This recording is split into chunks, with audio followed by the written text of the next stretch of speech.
سر پر مسح کرنے کے لیے نیا پانی لینا ضروری ہے یا ہاتھوں پر باقی رہی ہوئی تری کافی ہے؟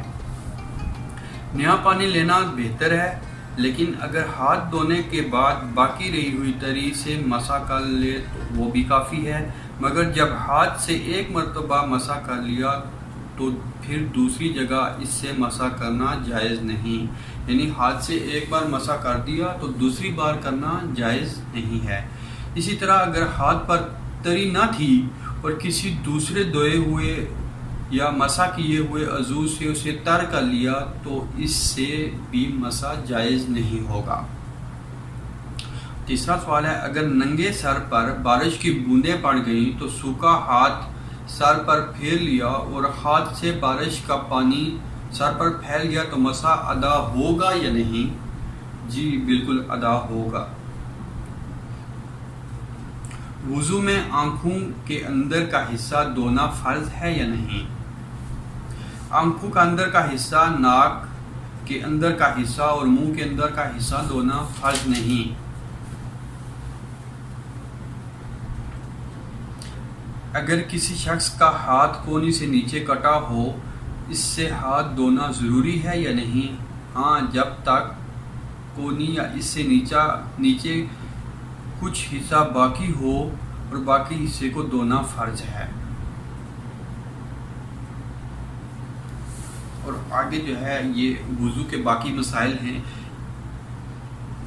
وضو کی نیت کرنی چاہیے یا نہیں کرنی چاہیے؟ نیت کے معنی ہیں ارادہ کرنے کے ہیں۔ جب وضو کرنے لگے یہ ارادہ کرے کہ ناپاکی دور کرنے اور پاکی حاصل ہونے اور نماز جائز ہونے کے لیے وضو کرنا ہو، بس یہ ارادہ اور خیال کر لینا ہی وضو کی نیت ہے، یعنی دل میں ارادہ کر لینا تو بہتر ہے کہ نہیں۔ ہم کوئی بھی کام کرتے ہیں دل میں ارادہ ہو، یعنی حدیث میں ہے انما الاعمال بالنیات، یعنی اعمال کا دین اور اعمال کا جو ہے سارا دار و مدار نیت پر ہے۔ اگر دل میں یہ خیال کر لیا کہ بھائی وضو کرنا ہے تو نیت ہو جائے گی۔ اور سوال ہے، وضو میں بسم اللہ پوری پڑھنی چاہیے یا نہیں؟ بسم اللہ الرحمن الرحیم پوری پڑھنا اور بسم اللہ العلی العظیم والحمد للہ علی دین الاسلام بسم اللہ والحمد للہ 3 طرح پڑھنا جائز ہے، یعنی پہلی بار بسم اللہ الرحمن الرحیم پڑھ لے تو وہ بھی بہتر ہے، پھر بسم اللہ العلی العظیم والحمد للہ علی دین الاسلام یہ بھی پڑھ لے تو یہ بھی جائز ہے، بسم اللہ والحمد للہ یہ بھی پڑھ لے تو یہ بھی جائز ہے۔ مسواک کرنا کیسا ہے اور اس کا طریقہ کیا ہے؟ مسواک کرنا سنت موقدہ ہے اور اس کا بڑا ثواب ہے اور اس میں بہت بڑے فائدے ہیں۔ مسواک کسی کڑوے درخت کی جڑ یا لکڑی کی ہونی چاہیے، جیسے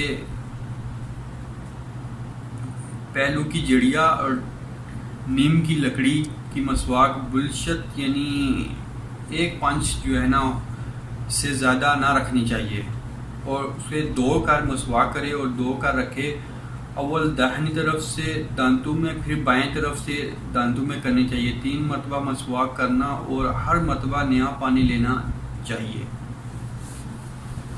غرغرہ کرنا کیسا ہے؟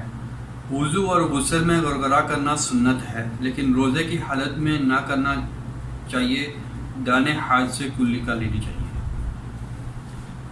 تو باقی کے انشاءاللہ کل آپ کے ساتھ پھر حاضر ہوں گے، ناک اور پانی ڈالنے کا طریقہ اور باقی جو ہے نا وضو کے باقی مسائل آپ کے ساتھ، اور آپ کے انشاءاللہ جو آپ کے سوالات ہوں گے انشاءاللہ آپ کو جوابات بھی، اس کے جواب بھی، اس کے آنسر بھی دیں گے۔